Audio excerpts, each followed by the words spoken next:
بلکہ جو رئیس المنافقین تھا وہ ہمیشہ پہلی صف میں ہوتا تھا، اور جب حضور صلی اللہ علیہ وسلم خطبہ دینے کے لیے کھڑے ہوتے تھے تو پہلے وہ کھڑا ہوتا تھا اور کہتا لوگوں دیکھو ان کی بات توجہ سے سنو، یہ اللہ کے رسول ہے۔ وہ اپنی اہمیت جتانے کی خاطر، اس لیے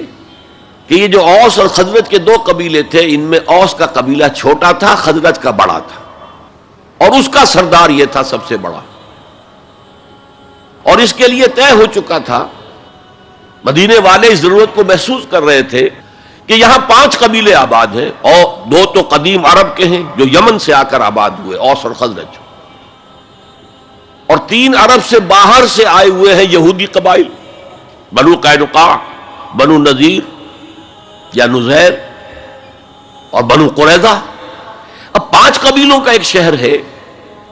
ہر قبیلے کا نظام تو اپنی جگہ مستحکم ہے، اس کا ایک سردار ہے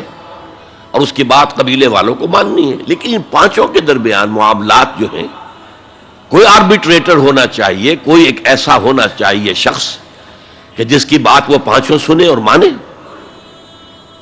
اس لیے انہیں بادشاہ کی ضرورت محسوس ہوئی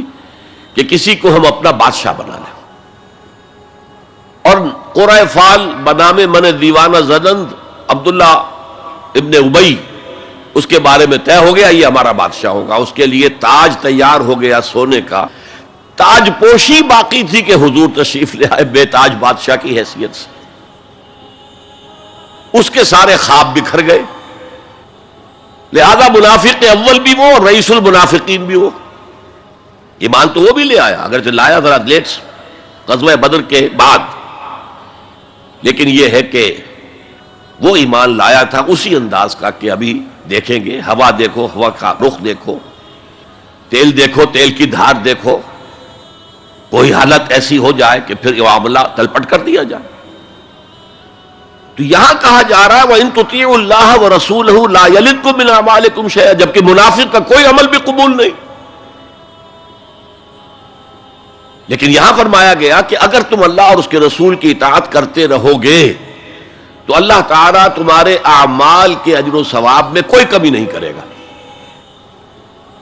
دیکھیے اصولی اعتبار سے بات یہ ہے کہ ایمان کے بغیر کوئی عمل جو ہے قبول نہ ہو۔ یہاں ایمان کے بغیر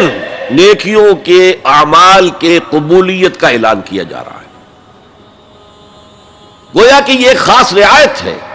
اس لیے آیت ختم ہو رہی ہے ان اللہ غفور الرحیم، اللہ غفور ہے، اللہ رحیم ہے۔ یہ اس کے شان غفاری کا صدقہ ہے، یہ اس کی شان رحیمی کا صدقہ ہے کہ اس حال میں بھی تمہارے اعمال اگر تم اطاعت کرتے رہو گے اللہ اور اس کے رسول کی تو اللہ قبول فرما لے گا۔ البتہ یہاں یہ نوٹ آف کوشن سامنے رہنا چاہیے کہ اطاعت جزوی نہیں، اطاعت کلی، پوری کی پوری اطاعت۔ 2 حکم بھی دیا گیا ہے، ماننا پڑے گا۔